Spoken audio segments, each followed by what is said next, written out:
Hello students, कैसे हैं आप। तो क्लास 12th के लिए जो हमने सीरीज ऑफ लेक्चर स्टार्ट किया था उसका ये लेक्चर नंबर 3 है और इससे पहले 2 लेक्चर में हमने सिंपल माइक्रोस्कोप और कंपाउंड माइक्रोस्कोप को देखा था। आज हम पढ़ने वाले हैं टेलीस्कोप के बारे में और टेलीस्कोप के बारे में देखेंगे कि कैसे आप डिस्टेंट ऑब्जेक्ट को ऑब्जर्व करने के लिए इसका यूज करते हैं और इसकी वर्किंग हम रियल में समझेंगे, एक अच्छे समझेंगे। जैसा कि हमारा टैग लाइन है, अभी इस वीडियो के थंबनेल पे आपने देखा था कि हमें रटाना नहीं है, आपको इसको सब्जेक्ट को समझाना है, टेलीस्कोप को समझाना है। तो ज़रूर मैं बताऊंगा कि एंगल कैसे बढ़ जाता है, क्या फैक्टर्स होते हैं, ट्यूब लेंथ क्या होती है, इसको हम समझने की कोशिश करेंगे। जैसे बहुत सारे वीडियोस हैं जहाँ पे आप रटते हैं इसको, हम इसको समझने की कोशिश करेंगे कि ये कैसे टेलीस्कोप काम करता है। ठीक है, तो सबसे पहले टेलीस्कोप क्या होता है। जैसे माइक्रोस्कोप हमने लास्ट क्लास में देखा था, तो उसको बहुत पास जो आपका सब्जेक्ट होता है जिसको आप ऑब्जर्व कर रहे हो तो आपके बहुत पास होता है। लेकिन टेलीस्कोप में क्या होता है, जैसे आप मैच देख रहे हैं, है ना, तो ऐसे स्टेडियम में जाएंगे तो ऐसा लगता है कि स्टेडियम में जाके रियल फील होता है, दिखता है, लेकिन रियलिटी कुछ और है। स्टेडियम में जाएंगे तो थोड़ा दूर आपको लगता है, जैसे दिखाई नहीं पड़ता कि कौन स्लिप में खड़ा है, कोहली खड़ा है, पुजारा खड़ा है, कौन खड़ा है वो पता नहीं चलता। और अगर आपका स्टैंड्स दूर है तो फिर आपको टेलीस्कोप की रिक्वायरमेंट होगी उस चीज़ को देखने के लिए। ठीक है, तो वहाँ भी देखते हैं, मैच देखने में कई लोग टेलीस्कोप अपना लेके जाते हैं और चीज़ों को रिकॉर्ड करते हैं और देखते भी है ना। तो हम उसी के बारे में अब पढ़ेंगे कि कैसे ये टेलीस्कोप काम करता है। ठीक है, तो सबसे पहले टेलीस्कोप में देख ले हम कि क्या क्या इसके बेसिक स्ट्रक्चर टेलीस्कोप का एक क्या होता है। एक सिंपल टेलीस्कोप का बेसिक स्ट्रक्चर देख लेते हैं, फिर बाद में इसके अंदर और सारे जो फर्दर डेवलपमेंट होंगे उनको थोड़ा थोड़ा करके हम देखेंगे। ठीक है ना। तो सबसे पहले इसके अंदर होता क्या है कि जैसे अगर किसी भी डिस्टेंट ऑब्जेक्ट को देखते हैं तो आपके आई पे कुछ एंगल बनाता है। जैसे हम पीछे भी थियरी इसकी पढ़ते आ रहे हैं कि कैसे आई पे एंगल बनाता है कोई भी ऑब्जेक्ट। तो मान लीजिए हमारे आई पे एंगल वो अल्फा बना रहा है। जब हम उसको नेकेड आई से देखते हैं किसी ऑब्जेक्ट को तो हमारी आई पे एंगल अल्फा बना रहा है। लेट्स सपोज हमारी आई पे एंगल वो अल्फा बना रहा है। ठीक है, तो उसी एंगल को हमें क्या करना होता है, जैसे मैंने आपको बताया था कि अगर किसी ऑब्जेक्ट को हमें डिस्टिंक्टली देखना है, क्लियरली देखना है, तो वो जो हमारे आंखों पे विजुअल एंगल बन रहा है वो ज़्यादा होना चाहिए, है ना। हमने पिछले क्लासेस में भी देखा था ऐसा, माइक्रोस्कोप में भी हमारा यही एम था कि इस एंगल को बढ़ाया जाए। यहाँ भी हमारा वही एम है कि इस विजुअल एंगल को बढ़ाया जाए। जब हमें डिस्टेंट ऑब्जेक्ट के लिए विजुअल एंगल को बढ़ाना है तो हम टेलीस्कोप का यूज करते हैं। ठीक है ना, तो इसके बेसिक स्ट्रक्चर को जान लेते हैं, फिर इसके बाद देखेंगे कैसे ये एंगल बढ़ता है। ठीक है, तो बेसिक स्ट्रक्चर में इसके होता है कि एक बड़ा लेंस, ऑब्जेक्टिव लेंस जैसे पिछले क्लास में हमें देखा था। ऑब्जेक्टिव लेंस मतलब वो लेंस जो ऑब्जेक्ट के पास हो। तो एक ऑब्जेक्टिव लेंस लेते हैं, इसका फोकल लेंथ और अपर्चर क्या होता है, विड्थ इन द सेंस कि साइज ऑफ द लेंस से मैटर है। अगर अपर्चर छोटा है तो लेंस की साइज छोटी होगी, अगर अपर्चर बड़ा है तो लेंस का हैवी होगा, बड़ा होगा। जैसे अपर्चर मीन्स ये वाला विड्थ, ये वाला लेंथ कितना बड़ा है ना। तो यहाँ पे क्या होता है, ऑब्जेक्टिव लेंस का in case of telescope objective lens का फोकल लेंथ और ऑब्जेक्टिव लेंस का अपर्चर दोनों बड़ा होता है। ऐसा क्यों होता है, क्योंकि लाइट जब डिस्टेंस से आती है ना, तो जैसे आपने देखा होगा कि intensity is directly proportional to aperture. Intensity is directly proportional to aperture. ऐसे अपर्चर के ऊपर निर्भर करती है, मतलब जितना ज़्यादा अपर्चर का स्क्वायर कहना चाहिए। ठीक है, तो जितना ज़्यादा इंटेंसिटी होगी जितना ज़्यादा अपर्चर होगा उतना ज़्यादा इंटेंसिटी होगी। तो हमें ज़्यादा से ज़्यादा लाइट कलेक्ट करना है। ऐसे भी लॉजिक समझ सकते हैं आप कि क्योंकि लाइट दूर से आ रही है, अगर हमें इमेज को क्लियरली देखना है तो हम उस सोर्स से, जो उस ऑब्जेक्ट से टकरा के ज़्यादा से ज़्यादा लाइट पहले एक्यूमुलेट करना चाहेंगे, अपने पास कलेक्ट करना चाहेंगे ताकि ज़्यादा क्लियरर इमेज बनाया जा सके। ठीक है, तो जितना बड़ा लेंस होगा उतना ज़्यादा क्लियरर इमेज होगा और उतना ज़्यादा रेज ऑब्जेक्ट से जो आ रही है उसको हम कलेक्ट कर पाएंगे। ठीक है, और इसके अंदर एक और लेंस होता है, वो लेंस इससे जिसका फोकल लेंथ इससे कम होता है और इन्हीं दोनों के फोकल लेंथ के ऊपर ये एंगल वाला खेल है सारा। तो इस लेंस का नाम है ऑब्जेक्टिव। जैसा कि हम देख रहे थे कि ये ऑब्जेक्ट के पास होगा, इसीलिए इसका नाम है ऑब्जेक्टिव। और ये वाला जो फोकल लेंस है, ये जो आपका कॉन्वेक्स लेंस है, ये आई के पास होगा, इसलिए इसका नाम है आईपीस लेंस। ये है आईपीस लेंस। ठीक है, ऑब्जेक्टिव लेंस और आईपीस लेंस, जैसा कि कंपाउंड माइक्रोस्कोप में भी हमने देखा था, जो ऑब्जेक्ट के पास है ऑब्जेक्टिव और जो आई के पास है वो आईपीस लेंस। ठीक, अब इसे मान लेते हैं कि कोई बहुत डिस्टेंट पे ऑब्जेक्ट रखा हुआ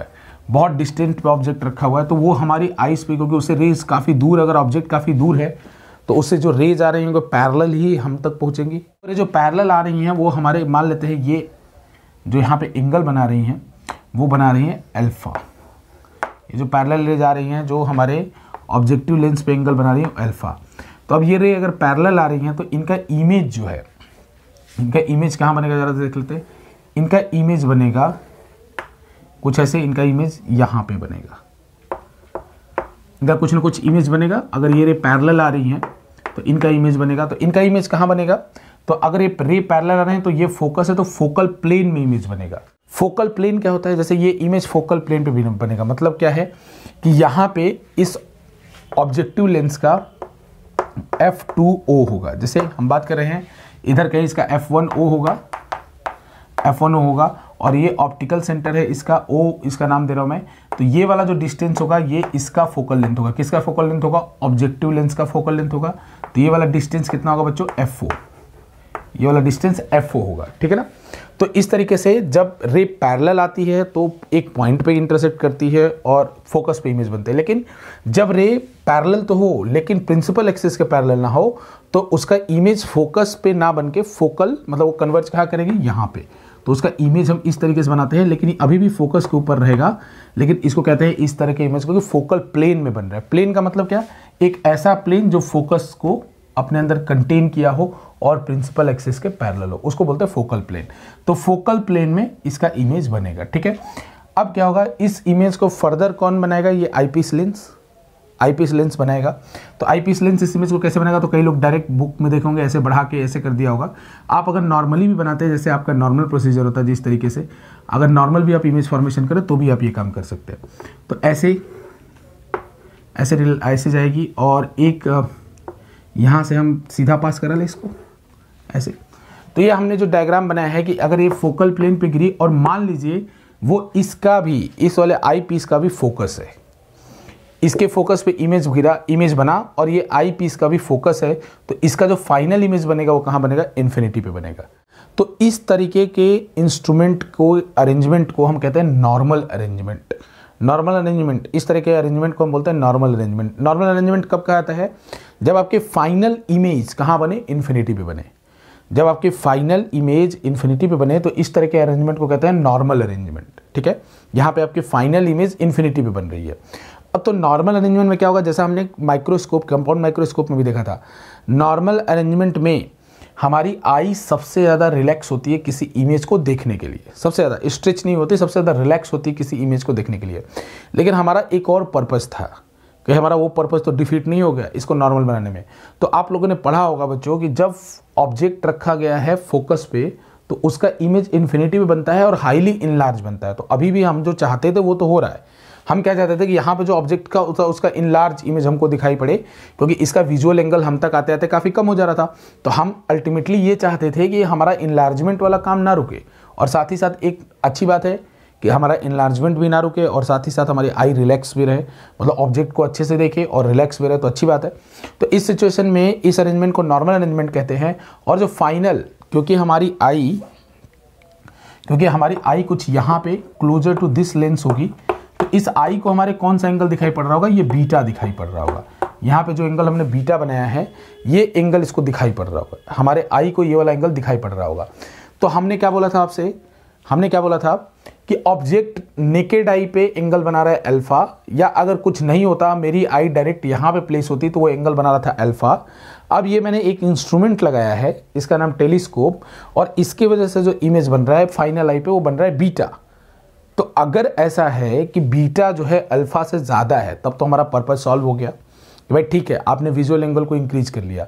और मैंने बताया था कि जितना ज़्यादा विजुअल एंगल, मतलब कोई भी ऑब्जेक्ट जितना ज़्यादा एंगल हमारे आइज पे क्रिएट करता है उतना वो उसके इमेज को आई हमारा क्लियरली देख पाता है, डिस्टिंक्टली देख पाता है। तो इस सिचुएशन में, तो ऐसे सिचुएशन को बोलते हैं नॉर्मल अरेंजमेंट। चलिए अब जरा कैलकुलेशन करते हैं। तो कैलकुलेशन करके देखते हैं। तो अगर ये FO है तो इस सिचुएशन में ये वाला जो डिस्टेंस होगा वो क्या होगा बेटा, ये वाला डिस्टेंस अगर हम निकालें तो ये वाला डिस्टेंस FE होगा, ठीक है। तो मेरा एम है निकालना, पहले मैं निकाल लेता हूं, यहां पे अगर ये एंगल अल्फा है तो लगभग ये वाला एंगल अल्फा होगा, क्योंकि लाइट ऑप्टिकल सेंटर से पास की तो लगभग अनडेविएटेड जाएगी। हाँ, हालांकि मैंने थोड़ा डेविएट बना दिया है, लेकिन लगभग अनडेविएटेड जाएगी। तो ये एंगल अल्फा है तो ये वाला एंगल भी अल्फा ही होगा, ठीक है। अच्छा, अब इसके बाद बात करते हैं कि इसका हाइट, इसके हाइट का कुछ नाम दे देते हैं बच्चों। तो इसके हाइट का मैंने नाम दे दिया, इसके हाइट का नाम दे दिया, ये वाला जो हाइट बना इस हाइट का मैंने नाम दे दिया PQ, क्यू, चलिए इसका नाम मैंने पी क्यू दे दिया कि ये जो हाइट है इसका नाम पी क्यू दे दिया। तो देखो बच्चों इस ट्रायंगल में देखो ओ पी क्यू में, क्योंकि मुझे क्या चाहिए, मैं क्या करने वाला हूँ, मैं क्या कर रहा हूँ, मैं ये कर रहा हूँ कि मैं निकालूंगा अल्फ़ा और मैं निकालूंगा बीटा। ठीक है, मैं निकालूंगा अल्फ़ा और मैं निकालूंगा बीटा, और फिर मैं क्या देखने वाला हूँ कि बीटा अल्फ़ा से कितना टाइम्स है। तो मेरा क्या है कि मैं क्या करने वाला हूँ, tan अल्फ़ा कैलकुलेट करने वाला हूँ, tan अल्फ़ा कैलकुलेट करने वाला हूँ यहाँ, tan बीटा कैलकुलेट करने वाला हूँ यहाँ। अब इसके बाद क्या होगा कि मुझे पता है कि when theta is very small tan theta become equal to theta.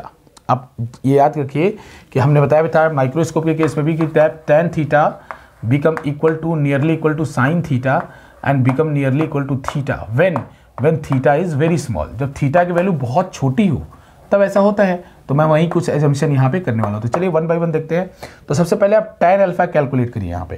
तो tan अल्फ़ा अगर कैलकुलेट करेंगे बच्चों तो tan अल्फ़ा कितना आएगा, tan अल्फ़ा जब कैलकुलेट करेंगे तो tan अल्फ़ा की वैल्यू आएगी p cube divided by FO।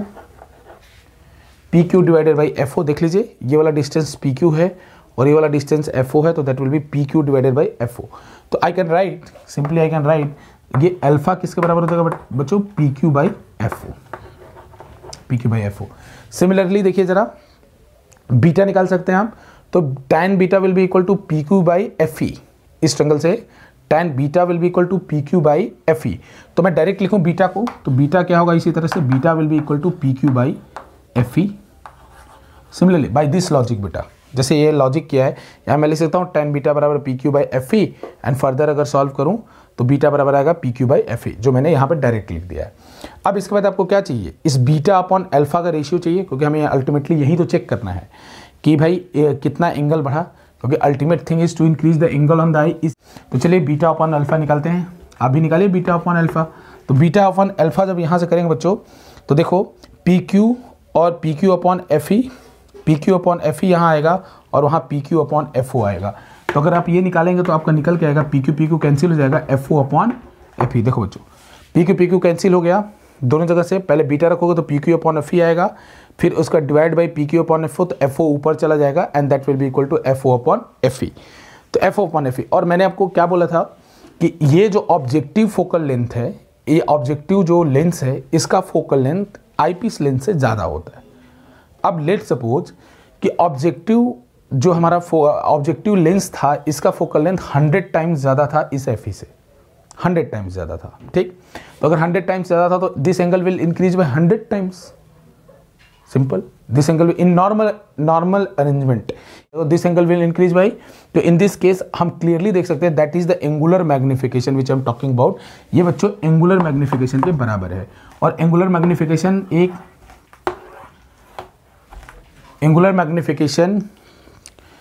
एक टेलीस्कोप के केस में कितना आता है, इतना, FO upon FE equal to M।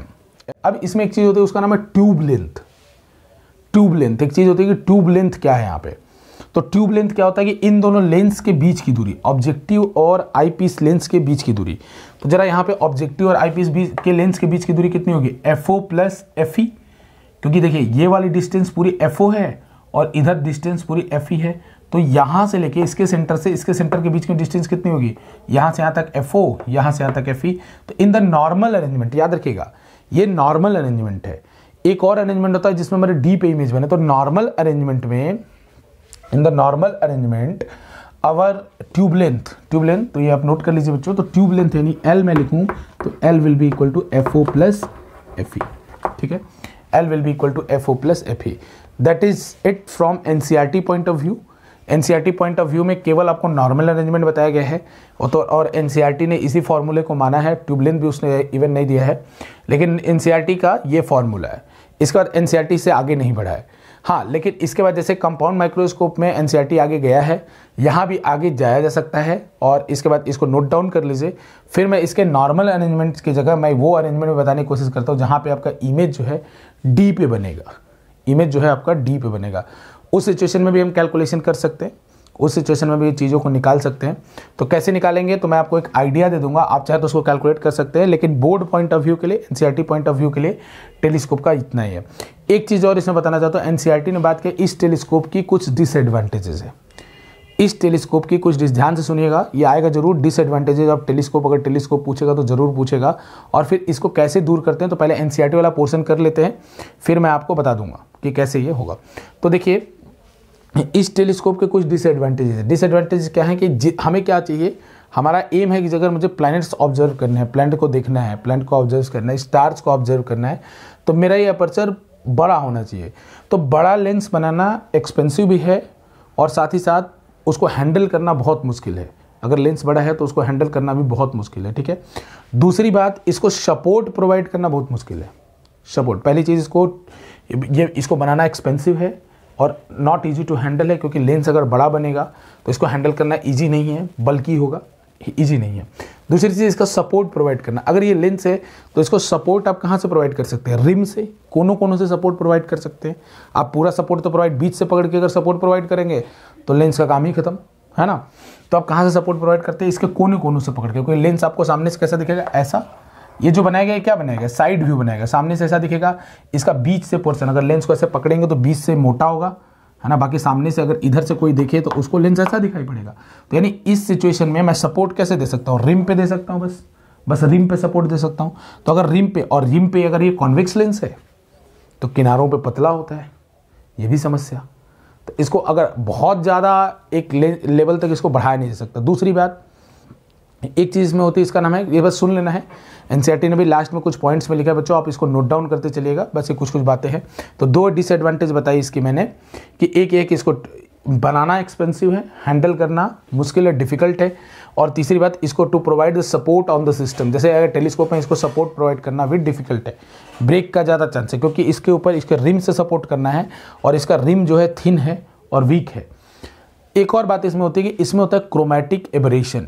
Chromatic aberration का क्या मतलब है, जैसे आप लोग मिरर में एक फॉर्मूला पढ़ते हैं, मिरर में फॉर्मूला क्या पढ़ते हैं, F equals to R/2, F equal to R/2 पढ़ते हैं।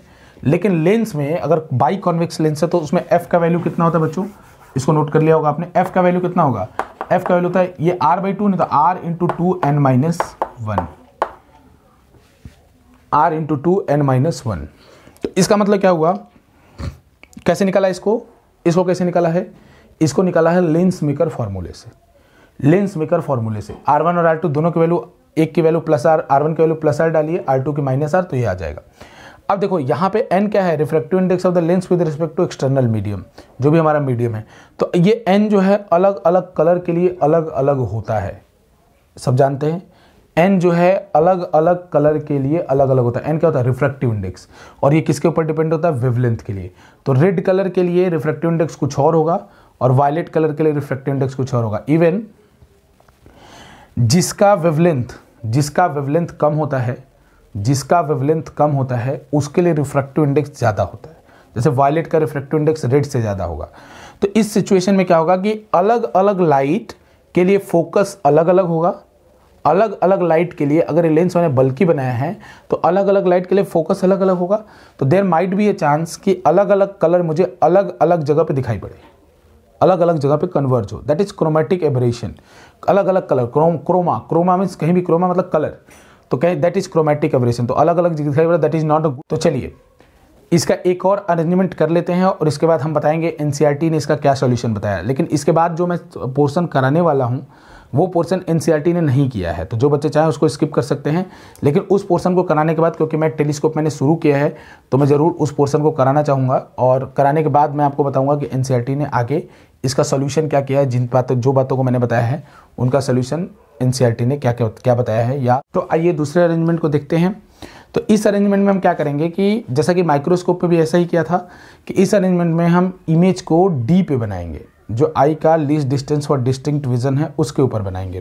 तो डी पे जब इमेज बनेगा तो क्या होगा, देखिए इसके डायग्राम में क्या होगा, इसके डायग्राम में होगा कि हम फिर से वही बना लेते हैं। ये आपका ऑब्जेक्टिव लेंस है, ये आपका आई पीस लेंस है, ये आपका आई पीस लेंस है, ठीक है। तो पहला डायग्राम तो बिल्कुल आइडेंटिकल होगा, बिल्कुल आइडेंटिकल, ठीक है। पहला डायग्राम बिल्कुल आइडेंटिकल होगा। तो इस केस में मान लीजिए इमेज इसके फोकल लेंथ पे बना, इसके बिल्कुल जैसे पहले बना था, ये एंगल अल्फा था, सेम टू सेम ये एंगल अल्फा था, इसको P मान लीजिए, इसको Q मान लीजिए, जैसा आपने पीछे माना था ऐसा मान लीजिए। फिर इसके बाद क्या होगा कि हम इस तरीके से इस इमेज को गिराते हैं कि इसके ऑप्टिकल सेंटर और फोकस के बीच में ये इमेज गिरे।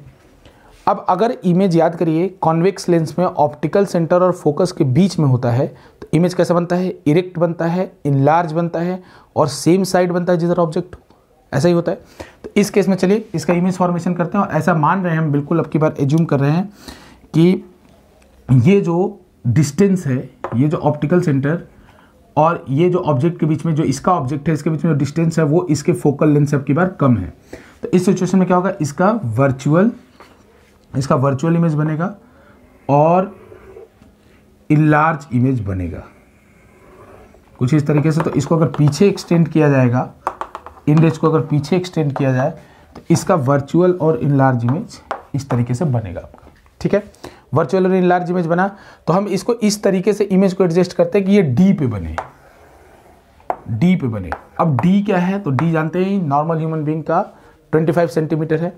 तो हम क्या चाहते हैं कि भाई अगर इमेज बने तो फिर भी जितना हमारे आई के करीब बने उतना अच्छा। हमारी आई कहाँ है, यहाँ पे, यहाँ है।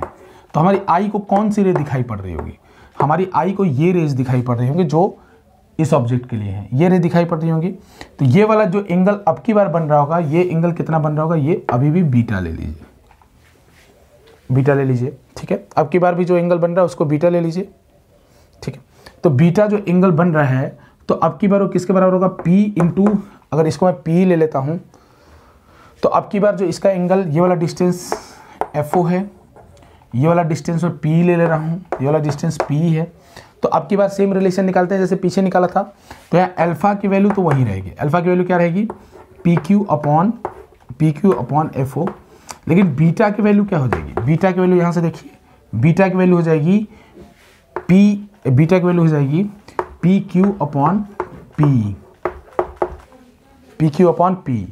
अब इसका मैग्नीफिकेशन कैलकुलेट करिए, इसका जल्दी से देख लेते हैं इसको। तो अगर मैग्नीफिकेशन आप इसका कैलकुलेट करेंगे तो आएगा बीटा अपॉन अल्फा, यहाँ भी सेम फॉर्मूला लगाएंगे, बीटा अपॉन अल्फा, और यहाँ पे कितना आएगा, FO divided by PE, FO divided by PE। तो इस सिचुएशन में जो आपका फोकल लेंथ निकल के, मैग्नीफिकेशन निकल के आया वो FO डिवाइडेड बाई PE आया। अच्छा, अब हमें P की वैल्यू यहाँ कैलकुलेट करनी पड़ेगी। तो P की वैल्यू कैलकुलेट करने के लिए मैं आपको हिंट दे रहा हूँ, उससे आप इसको कैलकुलेट कर सकते हैं। कैसे, तो देखिए अगर इस लेंस के लिए मैं लेंस फार्मूला लगाऊं, तो लेंस फार्मूला लगाऊं तो U की वैल्यू मैं क्या पुट करूंगा, U की वैल्यू मैं पुट करूंगा -P। देखिए साइन कन्वेंशन के साथ पुट करूँ, अगर ये डिस्टेंस P ले रहा हूँ तो ये होगा -P। अच्छा, FE की वैल्यू मैं क्या लूँगा, FE मतलब फोकल लेंथ क्या लूँगा, फोकल लेंथ लूँगा FE, और प्लस में क्योंकि कौन सा लेंस है, ये कॉन्वेक्स लेंस है। तीसरी बात, V की वैल्यू मैं क्या लूँगा, V की वैल्यू मैं लूँगा -D, क्योंकि इस डिस्टेंस, इस वाले लेंस से जो इमेज बन रहा है वो कितने बन रहा है, D पे बन रहा है। D पे ही क्यों बनाया, जैसा मैं बता चुका हूँ, ताकि हम चाह रहे हैं कि जो भी इमेज बने वो हमारे आई के क्लोज बने, D पे बनाया। तो जब इस फॉर्मूले को आप यहाँ पे रख के सॉल्व करेंगे, 1/V minus 1/U will be equal to 1/F, इस पे रख के आप सॉल्व करेंगे तो 1/P की जो वैल्यू निकल के आएगी, 1/P की जो वैल्यू निकल के आएगी वो निकल के आएगी 1 plus FE upon D upon FE, ये वैल्यू निकल के आएगी 1/FE into 1 plus FE upon D, 1/FE into 1 plus FE upon D। बस इसकी वैल्यू आप यहाँ पुट कर दीजिए, या आप सॉल्व करिएगा तो ये वाली चीज़ आपको निकल के आ जाएगी यहाँ से। बस इसकी वैल्यू आप पुट कर दीजिए, तो इस केस में जो आपको मैग्नीफिकेशन मिलेगा वो फाइनल मैग्नीफिकेशन कितना बनेगा, FO divided by FE into 1 plus FE by D। ये आपका फाइनल आंसर होगा। तो जैसा देख सकते हैं कि यहाँ पे मैग्नीफिकेशन हमको ज़्यादा मिलेगा, पहले के कंपैरिजन में यहाँ मैग्नीफिकेशन हमें थोड़ा ज़्यादा मिलेगा, ठीक है ना। तो ये देख सकते हैं नॉर्मल अरेंजमेंट में, नॉर्मल अरेंजमेंट से ज़्यादा मैग्नीफिकेशन हमको इस अरेंजमेंट में मिलेगा, लेकिन इस अरेंजमेंट में आपकी आई स्ट्रेस्ड कंडीशन में होगी, स्ट्रेस्ड कंडीशन में होगी, रिलैक्स नहीं होगी, स्ट्रेस्ड कंडीशन में होगी, ठीक है। तो अब हम बात करते हैं जो मैंने आंसर बताने के लिए बोला था कि उसका क्या सोल्यूशन है, जो क्रोमेटिक एब्रेशन है और ये जो लेंस है जो हम यूज कर रहे हैं ये बल्कि है, इसका क्या सोल्यूशन है, ठीक है।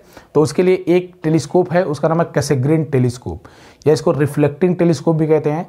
तो सीबीएसई इसका या एनसीईआरटी में इसका केवल और केवल हमारे पास रे डायग्राम है, और इससे हम समझते हैं कि भाई इससे कैसे हम दूर कर सकते हैं, जो जो समस्याएं मैंने आपको बताई टेलीस्कोप में उसको हम कैसे दूर कर सकते हैं, ठीक है। तो चलिए देखते हैं कैसेग्रेन टेलीस्कोप। तो देखिए स्टूडेंट, कैसेग्रेन टेलीस्कोप में क्या होता है कि हम ऑब्जेक्टिव लेंस नहीं यूज करके एक कॉन्वेक्स मिरर को यूज करते हैं। ऑब्जेक्टिव लेंस नहीं यूज करके एक कॉन्वेक्स मिरर को यूज करते हैं, यानी कॉन्केव और कॉन्वेक्स मिरर के कॉम्बिनेशन को यूज करते हैं, ठीक है। तो उस कैसेग्रेन टेलीस्कोप का मैं एक आपको एग्जांपल बता रहा हूँ। जैसे इस तरीके का कुछ उसका स्ट्रक्चर है, तो इस स्ट्रक्चर में क्या है, ऐसे ऐसे उसका स्ट्रक्चर है इस तरीके से। तो ये आपका आई पीस लेंस तो यहाँ होगा, आई पीस लेंस तो यहाँ होगा, लेकिन यहाँ पे हम क्या करते हैं, ऑब्जेक्टिव लेंस की जगह यहाँ पे हम क्या करते हैं, एक मिरर लगा देते हैं। और वो मिरर कौन सा है, वो मिरर कॉन्वेक्स मिरर है। तो होता क्या है कि लाइट इसके थ्रू जाती है, इस पे टकराती है, और इस पे टकराने के बाद फिर हमारे आई पीस में इंटर करती है, इसके थ्रू जाती है, इसके अंदर टकराती है, और इसके टकराने के बाद हमारे आई पीस में इंटर करती है, ठीक है। तो जैसे हमने क्या किया, हमें अब मिरर को हम जितना चाहे उतना लार्ज बना सकते हैं। ये भी एक मिरर है, ये भी मिरर है, ये भी मिरर है। ये कैसेग्रेन टेलीस्कोप है, बस इसका डायग्राम आपके पास आपके सिलेबस में है कैसेग्रेन टेलीस्कोप का, है ना। तो कैसेग्रेन टेलीस्कोप में क्या है, कैसेग्रेन टेलीस्कोप में कि हम अब ज़्यादा लाइट कलेक्ट कर सकते हैं, लेकिन बाय यूजिंग द मिरर। तो मिरर यूज करने से क्या फ़ायदा होगा हमको, हमने जो मिरर यूज किया, दो मिरर का कॉम्बिनेशन यूज किया, इससे हमको क्या फ़ायदा होगा। तो सबसे पहले मैंने आपको बात बताई थी कि इसको मिरर को बनाना एक लेंस बनाने से आसान है, पहली बात इकोनॉमिकल है। दूसरी बात हमने क्या बोला था कि इसको हैंडल करना लेंस को मुश्किल था, क्योंकि उसको हैंडल करते समय आपको रिम का ध्यान रखना होता था, क्योंकि यू हैव टू, आपको रिम से सपोर्ट प्रोवाइड करना होता था, और रिम पतली होती थी। यहाँ पे क्या है, पूरा बैक आपको अवेलेबल है, पूरे बैक से मैं इसको सपोर्ट प्रोवाइड कर सकता हूँ। पूरा बैक में मैं पूरे इसके सपोर्ट लगा के सपोर्ट प्रोवाइड कर सकता हूँ, पूरे बैक से मैं इसको सपोर्ट प्रोवाइड कर सकता हूँ। तो ये हमारे पास सपोर्ट प्रोवाइड करने में भी दिक्कत नहीं होगी। और तीसरी बात, जब मैंने क्रोमेटिक एबरेशन बताया था, तो मिरर में कोई क्रोमेटिक एबरेशन नहीं होता, क्योंकि मिरर में F=R/2 जैसा हमने देखा था वैसा होता है। यहाँ कोई भी रिफ्रैक्टिव इंडेक्स वाला टर्म नहीं है, तो यहाँ क्रोमेटिक एबरेशन भी नहीं होगा। तो इस टेलीस्कोप की वजह से क्या होगा, हमने जो हमारा जो पर्पस था वो अचीव भी हो गया, और इसको हम जितना चाहे उतना बल्कि बना सकते हैं, लार्ज से लार्ज डायमीटर का, लार्ज से लार्ज रेडियस का बना सकते हैं। तो इससे हमारे तीनों प्रॉब्लम शॉर्ट आउट हो जाएंगे, तीनों प्रॉब्लम शॉर्ट आउट हो जाएंगे, ठीक है।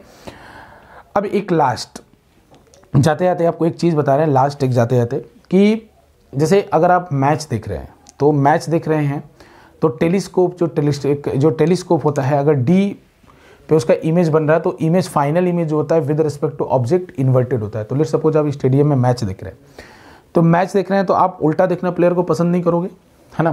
तो उस केस में हम क्या करते हैं, यूज करते हैं टेरेस्ट्रियल टेलीस्कोप।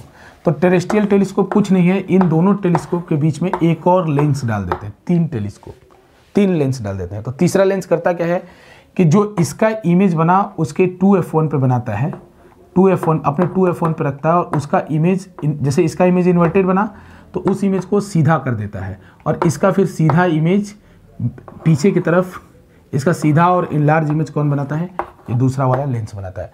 तो ये लेंस केवल और केवल एक इन्वर्ट करने का काम करता है, इस लेंस को इन्वर्ट करने का काम करता है। तो ये एक इन्वर्जन का काम करता है, तो ये एक इन्वर्जन लेंस है। इन्वर्जन लेंस मतलब ऐसे क्या, ये याद रखिए कॉन्वेक्स लेंस की प्रॉपर्टी, 2f1 पे जब ऑब्जेक्ट होगा तो इमेज कहाँ बनता है, 2f2 पे, और कैसा बनता है, सेम साइज लेकिन इन्वर्टेड। तो वही काम किया, जो इमेज एक बार और एक इन्वर्ट कर दिया जाए तो इमेज बनने लगेगा सीधा, तो ये बस इन्वर्जन का काम करता है। तो इस पूरे सिचुएशन में इस लेंस का काम इतना ही है, टू इन्वर्ट द इमेज। तो जब ऐसा लेंस आप यूज करते हैं, और स्पेशली तब होता है जब आप ग्राउंड की चीज़ों को ऑब्जर्व कर रहे हो, तो इस तरीके के टेलीस्कोप को बोलते हैं टेरेस्ट्रियल टेलीस्कोप। इसमें होता कुछ नहीं है, ट्यूब का लेंथ बढ़ जाता है। बस ट्यूब का लेंथ में क्या होगा, इसका 4, अगर इसका फोकल लेंथ f1 है तो 4f1 आप एक्स्ट्रा जोड़ दीजिए। जैसे पहले ट्यूब लेंथ होता था नॉर्मल अरेंजमेंट में Fe + FO, तो अब आप इसमें 4f1 और जोड़ दीजिए। अच्छा, जनरल अरेंजमेंट में ट्यूब लेंथ कितना होगा, तो जनरल अरेंजमेंट में ट्यूब लेंथ होगा FO + PE + 4f1, FO + PE + 4f1, और PE की जो वैल्यू आपने निकाली है वो इसके अंदर डाल दीजिए। पी की जो वैल्यू आपने निकाली है वो इसके अंदर डाल दीजिए। तो उस केस में आपका जो आपने कैलकुलेट किया था ना लेंस फॉर्मूले से वो डाल, तो उस केस में ट्यूब लेंथ इतना होगा। उम्मीद है आपको लेक्चर पसंद आया होगा। बहुत बहुत धन्यवाद।